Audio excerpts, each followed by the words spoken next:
In the spring of 1943, as the Luftwaffe still commanded respect across European skies, a peculiar twin-engine fighter began appearing in American squadrons. German intelligence dismissed it as heavy, awkward, and tactically irrelevant. Within 18 months, that same aircraft would become the most feared silhouette in the Third Reich's collapsing air war, not because it was the fastest or the most maneuverable, but because it hunted with patience, altitude, and merciless precision. April 12, 1943. Luftwaffe Officers' Mess, Abbeville-Drucat Airfield, northern France. The cigarette smoke hung thick beneath the exposed beams of the converted farmhouse. Major Walter Grabmann leaned back in his chair, the iron cross at his throat catching the dim light from the oil lamps. In his left hand, a glass of schnapps. In his right, a grainy reconnaissance photograph still damp from the darkroom. He held it up for the others to see. Laughter erupted immediately. The aircraft in the photograph looked ridiculous. 2 engines mounted on twin booms, a central nacelle suspended between them like an afterthought. The whole contraption gleamed silver in the sunlight, angular and ungainly, more kitchen utensil than war machine. Gabelschwanz, someone muttered. Forktail. A flying tuning fork, another pilot added, grinning through his mustache. Grabmann set the photo down on the scarred wooden table, next to a half-empty bottle and a deck of cards. He tapped the image with one nicotine-stained finger. "This," he said, voice thick with mockery, "is what the Americans believe will challenge the FW-190. More laughter. One of the younger pilots, barely 23, and already wearing the German cross in gold, leaned forward to squint at the photograph. 2 engines, he said slowly, shaking his head. On a fighter. Exactly, Grabmann replied. Too heavy to turn. Too slow to catch us. Too fragile to dive. He lifted his glass in a sardonic toast. The Lockheed P-38 Lightning, a bomber pilot's dream and a fighter pilot's joke. The mood in the room was buoyant, almost celebratory. These men had flown through the Battle of Britain. They had dueled Spitfires over the Channel and shredded Soviet Yaks over the steppes. They were not merely confident, they were proven. The skies belonged to them, and this strange American contraption was simply another chapter in the long story of Allied desperation. Outside, the wind rattled the shutters. The April cold seeped through cracks in the stone walls. Somewhere in the distance, a truck engine coughed to life and the sound of boots echoed across frozen mud. Grabmann drained his glass and stood. He folded the photograph once, then again, and tossed it into the fire crackling in the corner hearth. The paper curled and blackened. The image of the twin-boomed fighter dissolved into ash. "Gentlemen," he said, pulling on his leather gloves, "when we meet this fork in the air, we will send it back to the Americans in pieces." The room erupted in approving shouts. Glasses were raised, cigarettes were lit. The fire popped and hissed. None of them noticed the irony. They were burning the photograph of the machine that would, within a year, turn their supremacy into a memory and their confidence into a funeral shroud. They were laughing at the shape of their own extinction. And somewhere across the English Channel, in the cold hangars of the 8th Air Force, American pilots were learning how to fly that strange twin-engine fighter, not like a dogfighter, but like a predator. Patient, calculated, lethal. The fork was being sharpened. March 1943, Royal Air Force Debden, Essex, England. The P-38. Lightning sat on the tarmac like a misunderstood sculpture. Ground crews circled it warily, unsure whether to admire or pity the thing. It was massive for a single-seat fighter, 38 feet from nose to tail, 52 feet wingtip to wingtip. The twin Allison V-1710 engines jutted forward from their booms like the horns of some mechanical beast. Between them, the cramped cockpit sat isolated, exposed, a glass bubble surrounded by aluminum and rivets.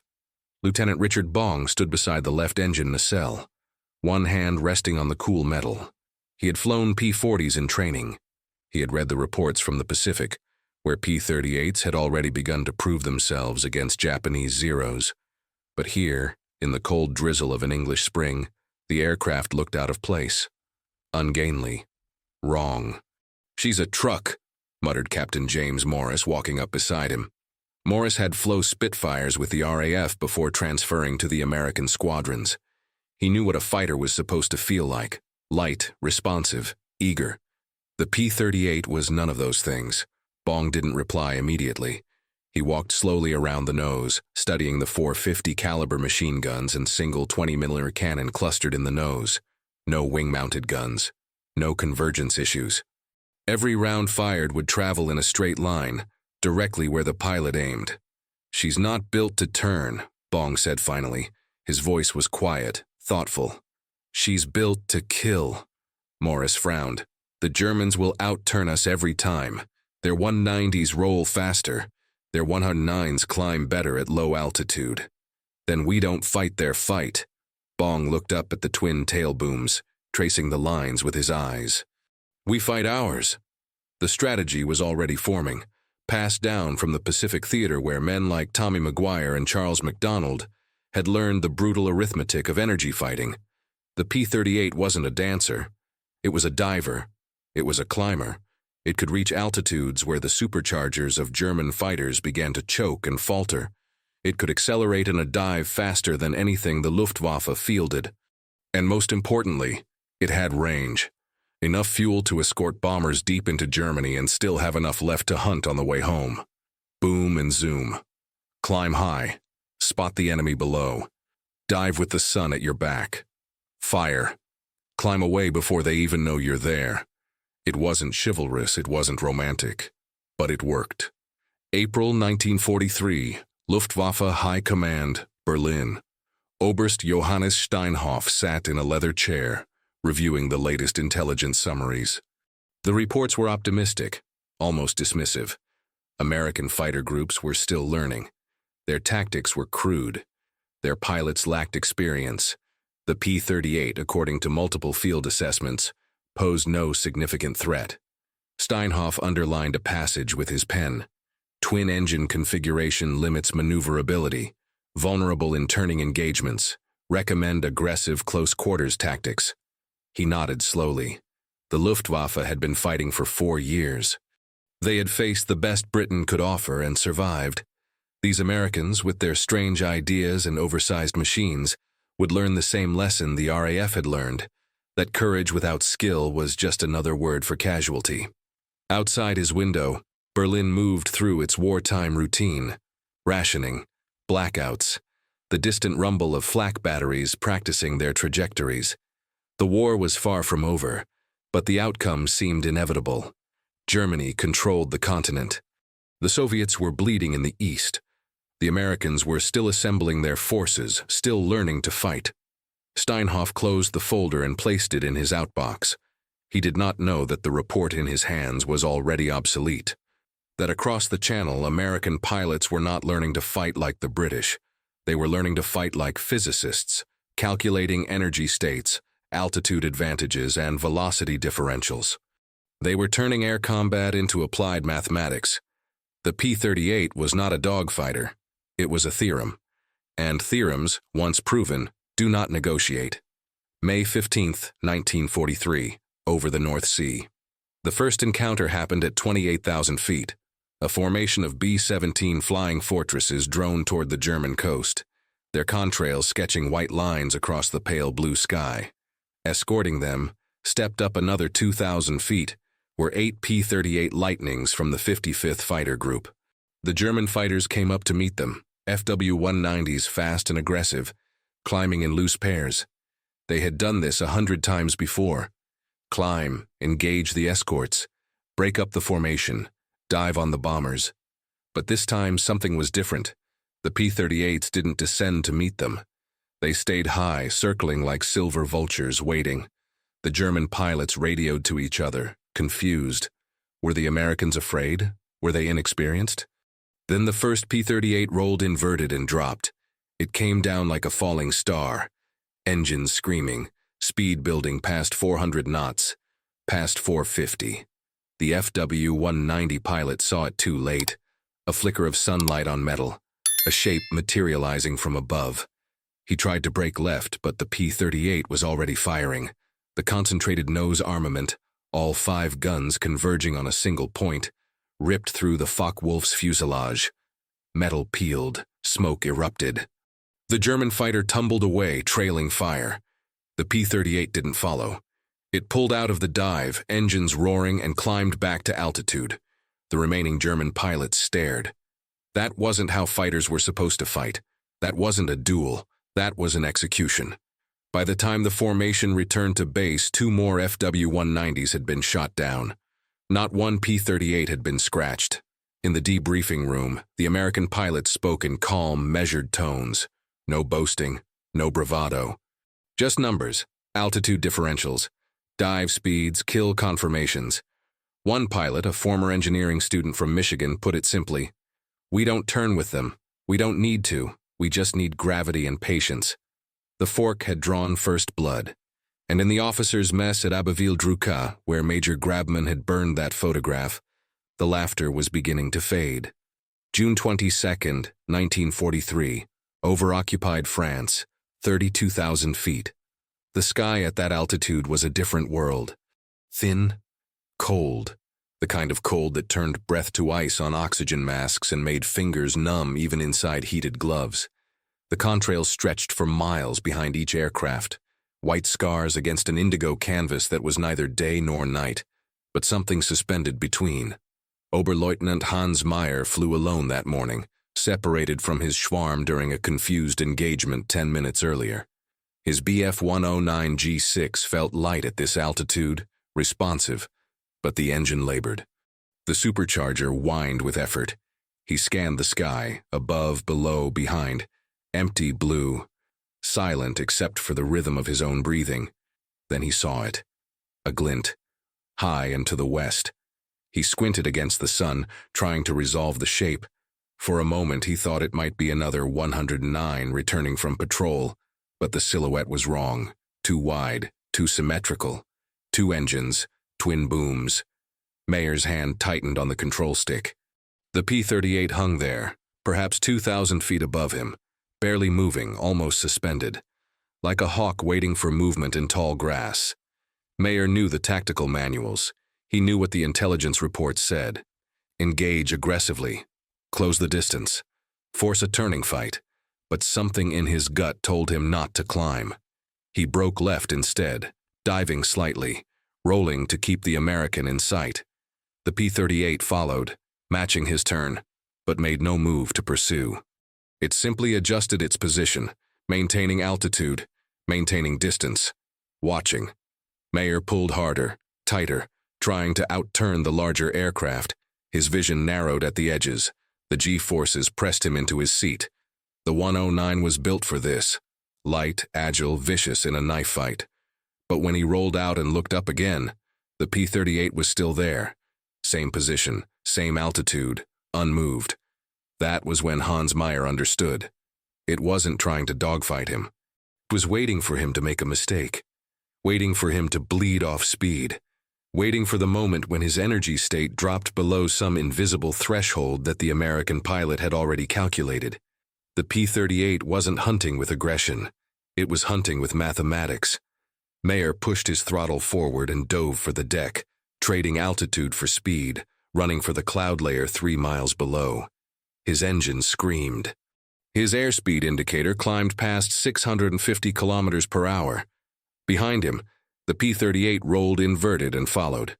The American didn't need to catch him in a turn. Gravity would do the work. The P-38's twin engines roared to life, and in the dive, the heavy fighter accelerated like a stone dropped from a tower. 700 kilometers per hour. 750. 800. Mayer glanced back and saw death approaching. The fork-tailed silhouette grew larger, closing the distance with mechanical inevitability. No desperation. No wild maneuvering. Just velocity and patience. At 15,000 feet, the first tracers streaked past Mayer's canopy. He broke right, then left, jinking desperately. The second burst caught his left wing root. Metal shrieked. Hydraulic fluid sprayed across his windscreen. The 109 shuddered violently. Mayer pulled back on the stick, trying to level out, but the controls felt wrong. Sluggish, unresponsive. He looked up through the shattered canopy and saw the P-38 climbing away. Engines glinting in the sun. already returning to altitude. It didn't circle. It didn't confirm the kill. It simply climbed back to its perch and resumed hunting. Mayer managed to nurse his crippled fighter back to base. When he climbed out of the cockpit, his hands were shaking. The ground crew gathered around, counting the holes, shaking their heads. 27 punctures. 1 wing spar cracked. Tail section shredded. In the debriefing room, Mayer tried to explain what had happened. The intelligence officer frowned, taking notes. "You engaged in a turning fight?" "I tried," Mayer said quietly. "It didn't engage. It just waited." "Waited for what?" Mayer looked at his hands. They were still trembling. "For me to run out of sky." The report was filed, circulated, largely ignored. The Luftwaffe High Command had bigger concerns. The Eastern Front, fuel shortages, the growing strength of Allied bomber formations. One pilot's close call was hardly worth strategic attention. But in the ready rooms and officers' messes, word spread differently. Pilots who had encountered the P-38 began to speak in hushed tones, sharing stories that contradicted the official assessments. The forktail didn't fight like other aircraft. It fought like something patient and remorseless. It didn't chase. It waited.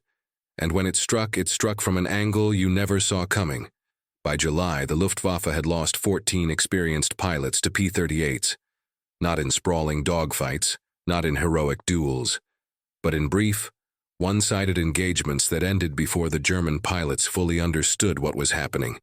The Americans had discovered something the Germans had forgotten in their years of supremacy. That air combat was not a test of courage or skill alone. It was physics. Energy management. Altitude for speed. Speed for position. Position for the kill. The P-38. Lightning was not designed to outturn or outclimb its enemies at low altitude. It was designed to hunt from above, to dive with accumulated energy, to fire with devastating concentrated firepower, and to escape before retaliation was possible. It was a predator built on principles, not bravado. And as the summer of 1943 turned to autumn, and autumn turned to the brutal winter of 1944, those principles began to dismantle the myth of Luftwaffe invincibility one kill at a time. The strange aircraft with the twin booms and awkward silhouette had become something the Germans feared more than flak, more than mechanical failure, more than fuel starvation. It had become the shape that appeared when you thought you were safe, the shape that fell from the sun, the shape that didn't need to be faster or more agile, because it had already won the fight before you knew it had begun. February 20th, 1944. Operation Argument, big week. The skies over central Germany. The Armada came at noon. More than 1,000 heavy bombers. Their formations stacked in layers from 20,000 to 28,000 feet, each one trailing vapor and the promise of destruction. Beneath them, German cities waited. Above them, for the first time in the war, came an escort force large enough to challenge Luftwaffe's supremacy on its own terms. Among them, the P-38 Lightnings of the 20th, 55th, and 364th Fighter Groups. Nearly 200 twin-engine fighters, spread across the sky like a silver net. Major Grabmann, now commanding a depleted Jagdgeschwader operating from an emergency airstrip near Leipzig, received the alert at 11:47 a.m. His squadron was down to 19 operational aircraft. Fuel was rationed. Experienced pilots were being replaced by teenagers with barely 50 hours of flight time. But orders were orders. They scrambled at noon. Grabmann climbed through broken clouds. His wingman, a boy named Dieter, just 19, struggling to stay in formation. Around them, other German fighters rose to meet the threat, a ragged defense of Fu-190s and Bf-109s climbing toward the bomber stream. Then the call came over the radio, tight with fear. Achtung, Gabelschwanz. High and north. Grabmann looked up. Instinct. Survival. There, at 33,000 feet, a loose formation of P-38s circled like birds of prey, waiting, watching, calculating. They made no move to descend. They didn't need to. The German fighters had to climb to reach the bombers, and climbing meant bleeding speed, bleeding energy, bleeding options. The Americans had all the time in the world. Grabmann pressed his radio switch. Stay in pairs. Watch above. Do not. The first P-38 rolled and dropped before he finished the sentence. Dieter's aircraft exploded in midair, a blossom of fire and aluminum that tumbled toward the earth in flaming pieces. No warning, no chance to evade. Just sudden, absolute violence delivered from an angle that gave no quarter. Grabman broke hard right, shoving his throttle to emergency power. His engine howled in protest. Around him, the sky dissolved into chaos. P-38s fell from above like hammers, firing in short, precise bursts, then climbing away before the German fighters could react. No extended engagements, no dogfights, just death from altitude, repeated with methodical efficiency. Within 4 minutes, Grabman's squadron lost 7 aircraft. He dove for the clouds, abandoning the mission, abandoning pride, abandoning everything except the desperate need to survive. Behind him, the bombers continued their run, unmolested, their payloads falling on factories that would never again produce at full capacity. When Grabman landed, his aircraft was untouched. Not a single bullet hole, but his hands shook so badly he could barely unbuckle his harness. The ground crew helped him out of the cockpit. He stood on the tarmac, staring at the sky, watching the contrails of the returning American formations sketching their victory across the heavens. A mechanic approached, offering water. Grabman waved him away. "They don't fight," he said, his voice hollow. "They execute." Meanwhile, across the Atlantic, the American press celebrated. Headlines declared air superiority. Photographs of P-38 pilots posing beside their aircraft appeared in Life magazine. The twin-boomed silhouettes, now iconic, romantic, symbols of American ingenuity and power. But in the cockpits, the pilots spoke differently. There was no romance in boom and zoom. No glory in energy management. Just cold arithmetic. Altitude plus velocity equals survival. Position plus firepower equals kills. Everything else was sentiment, and sentiment got you killed. Captain Richard Bong, now an ace with 15 confirmed victories, sat in a debriefing room at RAF Kings Cliff, filling out his combat report. The form asked for a narrative description of the engagement. He wrote 3 sentences. Climbed to 32,000 feet. Observed enemy fighter climbing toward bombers. Dove, fired, confirmed kill, returned to altitude. No drama, no fear, no triumph. Just physics applied with lethal precision. As reports came in from across the theater, a pattern emerged. The P-38 groups were not just winning engagements. They were systematically dismantling Luftwaffe fighter strength, not through attrition in prolonged battles, but through asymmetric tactics that gave the Germans no viable counter. Climb above them. Wait, strike, escape, repeat. The Luftwaffe's best pilots, men who had survived years of combat, were being shot down by Americans who had been in the war for months. Not because the Americans were better natural pilots, but because they had embraced a philosophy that turned air combat into science. By March 1944, Luftwaffe tactical doctrine was in crisis. Orders went out to avoid engagement with P-38s unless absolutely necessary. Pilots were instructed to focus on bombers, to ignore the escorts, to complete the mission at any cost. But the escorts would not be ignored. The P-38s began hunting individually, breaking from the main formations to patrol German airspace like lone wolves. They loitered over known Luftwaffe bases, waiting for takeoffs and landings, the moments when even the fastest fighter was slow and vulnerable. They climbed to altitudes where German aircraft struggled, turning the sky itself into a weapon. In Berlin, intelligence analysts compiled loss reports and tried to find solutions. Heavier armor. The P-38's concentrated nose guns punched through anything. Faster climbs. The Lightning operated where superchargers failed. Better tactics. Every tactical adjustment was met with a counter-adjustment from pilots who treated combat like engineering problems to be solved.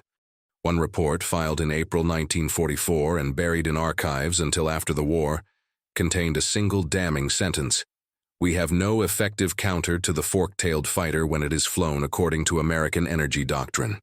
The translation was simpler: "We cannot win." And still the P-38s came.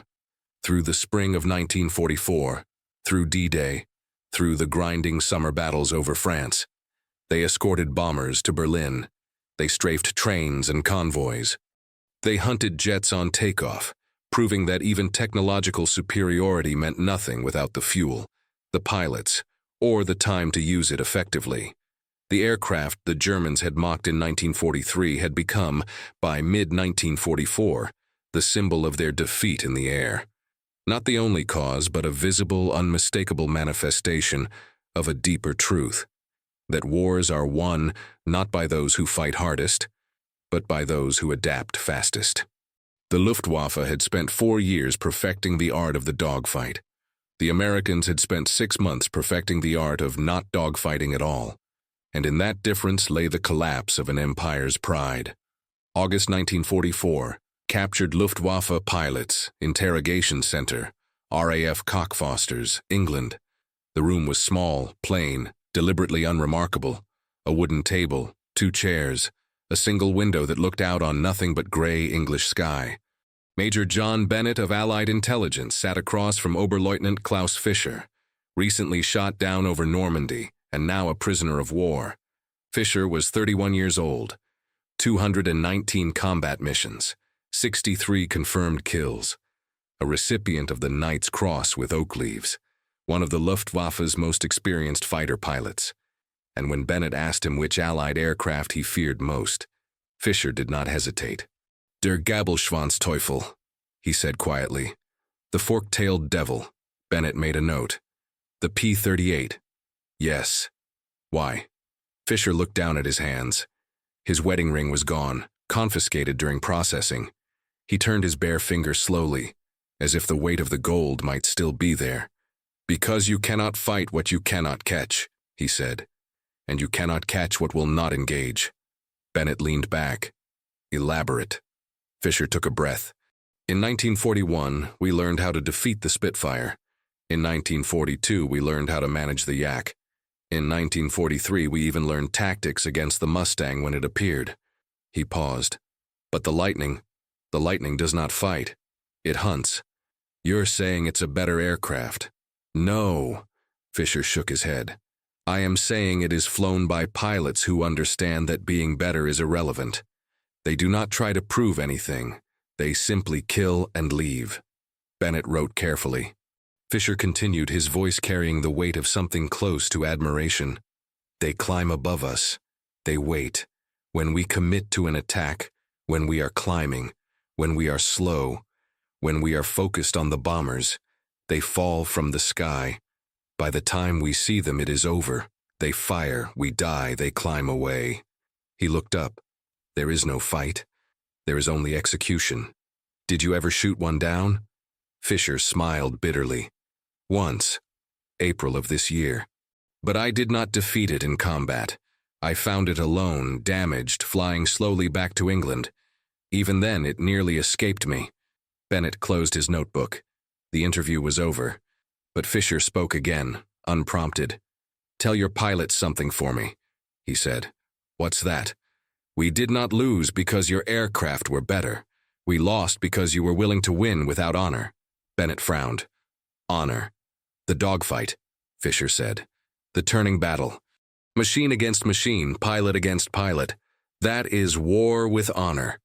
But your P-38 pilots, they do not duel. They ambush. They calculate. They murder from mathematics. He paused. And that is why they won. Bennett stood. He looked at Fischer for a long moment. Then he said very quietly, We didn't come here to fight with honor. We came to stop you. Those are not the same thing. The door closed.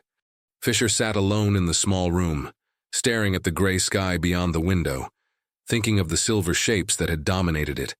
Across Europe, the lesson was being learned by every surviving Luftwaffe pilot. The P-38 had not won through superiority alone. It had won by redefining what victory meant. Not the last plane flying, not the most kills in a dogfight, but the mission completed, the bombers protected, the enemy destroyed with minimum risk. They were defeated not by weapons, but by philosophy. In the spring of 1943, German pilots had laughed at the twin-boomed fighter. They had called it a fork, a joke, a flying curiosity. They had believed that their skill, their experience, their tradition of aerial combat would carry the day. But wars are not won by tradition. They are won by those who understand that tradition is just another word for outdated thinking. The Americans had looked at air combat and seen not a test of courage, but a problem to be solved. They had built an aircraft that climbed higher, dove faster, and carried more fuel than anything designed for dogfighting. Then they had trained pilots not to be knights but engineers, not to seek glory but to seek efficiency. And efficiency, it turned out, was far more lethal than glory. By the autumn of 1944, the P-38 had accounted for more than 2,600 enemy aircraft destroyed in the European theater alone, not through desperation, not through luck, but through the systematic application of energy tactics, altitude advantage, and patient aggression. The fork-tailed devil had earned its name not through speed or maneuverability, but through something far more terrifying: inevitability. When a Luftwaffe pilot saw that silhouette above him, he knew three things with absolute certainty. First, the American had the altitude advantage and would not surrender it. Second, the engagement would happen on the American's terms, not his own. Third, someone was about to die and there was very little he could do to change which one. That knowledge, that sense of helplessness against a system rather than a pilot, broke something in the German fighter force that victories and defeats alone could not touch. It broke the belief that skill and courage were enough. It introduced doubt into a force built on certainty.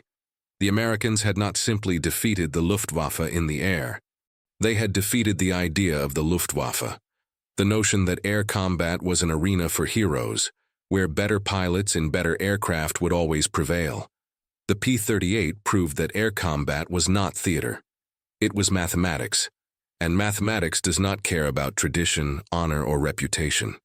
It only cares about altitude, velocity, and angles of attack. The truth arrived wrapped in aluminum and painted silver. It arrived patient and remorseless. It arrived from the sun, where you couldn't see it until it was too late. And when the war ended, and the German pilots returned home to a country that no longer existed, they carried with them the memory of that shape in the sky. The twin booms, the central nacelle, the machine that refused to fight on their terms. Some never spoke of it. Others spoke of nothing else. But all of them remembered the lesson, that arrogance is measured not in words, but in tombstones. That the most dangerous enemy is not the one who fights harder, but the one who thinks clearer. And that sometimes the last thing you see is the shape you once mocked. May 8, 1945, VE Day, 8th Air Force Base, England. The war in Europe ended on a Tuesday. The celebrations began almost immediately. Flares shot into the sky. Men poured out of barracks, shouting, embracing, weeping. Somewhere a trumpet played. Somewhere else, a bottle of champagne that had been saved for 4 years was finally opened. On the flight line, rows of P-38 Lightnings sat silent in the evening light. Their engines cold, their guns empty, their aluminum skin streaked with oil and exhaust stains and the scars of 1,000 missions. Ground crews moved among them slowly, almost reverently, running hands along fuselages, checking tires one last time, even though there would be no more missions. Even though the hunt was over, Captain Richard Bong, now Major Bong, 40 victories, America's ace of aces, stood beside his aircraft, hands in his pockets, looking at the twin booms that stretched toward the darkening sky. Someone had painted a name on the nose, Marge, his wife's name. Below it, 40 small Japanese flags, reminders of a different war in a different sky. A young crew chief approached, barely 20 years old, holding a rag still damp with hydraulic fluid. "Sir," he said quietly, "what happens to them now?" Bong looked at the rows of P-38 stretching down the tarmac. More than 100 aircraft, their mission complete, their purpose fulfilled. What happens to weapons when the war ends? What happens to tools built for killing when there is nothing left to kill? "I don't know," Bong said honestly. The crew chief nodded. He reached up and touched the nose of the P-38 just below the painted name, where the metal was still smooth and cold. "She saved a lot of lives," he said. "Yes," Bong replied, "she did." They stood in silence for a moment. Around them, the celebration continued. But here, on the flight line, There was only quietness and the fading light of a world finally at peace. Across the Atlantic, in the ruins of the Third Reich, the story was different. Airfields lay abandoned, cratered by bombs, littered with the burned skeletons of aircraft that would never fly again. In makeshift POW camps, German pilots waited for repatriation, swapping stories in hushed tones, trying to make sense of a war that had consumed everything and returned nothing. In those conversations, the P-38 appeared often, not with hatred, not even with anger, but with a kind of weary respect for the machine that had taught them the final lesson of the air war. That belief is not armor, and tradition is not strategy, and arrogance is just another word for blindness. Major Walter Grabman, captured near Munich in the war's final weeks, sat in a tent with 11 other former Luftwaffe officers. Someone had produced a bottle of schnapps from somewhere, thin, watery, but still schnapps. They passed it around, each man taking a small sip, rationing even their defeat. The conversation turned, inevitably, to aircraft, the FW-190, the Me-262, the machines they had flown and loved and lost. And then someone mentioned the Lightning. The tent fell quiet. Grabman, older now, thinner, his Iron Cross long since traded for cigarettes, stared into his cup. "I burned a photograph of it," he said finally. "In 1943, in France." We were laughing. No one spoke. "I told my men we would send it back in pieces." He looked up. "And for 2 years it sent us back instead." Another pilot, younger, spoke carefully. "It was just a machine." "No," Grabman said. "It was a mirror. It showed us what we had become. Arrogant, certain, blind." He drained his cup. "We thought we owned the sky. The Americans taught us that no one owns the sky. You only borrow it, and when your time is up, something takes it back." The bottle passed again. Someone changed the subject, but the truth lingered in the tent like smoke. The P-38 Lightning flew its last combat mission over Europe in April 1945. By then, it had destroyed more enemy aircraft than any other fighter in the Mediterranean and European theaters. It had escorted bombers to Berlin and back. It had strafed trains, trucks, and tanks across France and Germany. It had proven that a fighter did not need to be the fastest or the most agile to be the most lethal. It only needed to be flown by men who understood the difference between fighting and winning. In the decades that followed, the P-38 would be remembered in museums and documentaries, in black and white photographs and aging veterans' stories. It would be called beautiful by some, awkward by others. Its legacy would be debated by historians and aviation enthusiasts who never felt the cold at 30,000 feet or heard the scream of twin Allisons in a dive. But to those who flew it, and to those who faced it, the P-38 was something simpler and more permanent. It was the shape that changed a war, the fork that became a spear, the joke that became a killing machine. It was proof that wars are not won by those who fight hardest, but by those who think clearest. And in the end, that was the only lesson that mattered. The sky does not care about honor. It does not reward bravery or tradition or pride. It rewards physics, tactics, and the willingness to adapt. The Luftwaffe learned that lesson at 30,000 feet, one kill at a time, until there was nothing left to learn and no one left to teach. The P-38 Lightning did not win the war alone. No single weapon ever does, but it changed the mathematics of air combat in ways that could not be reversed. It turned altitude into destiny and patience into power. It made the sky itself a weapon. And when German pilots looked up and saw that twin-boomed silhouette backlit by the sun, they knew they were not seeing an aircraft. They were seeing the future, and the future did not negotiate.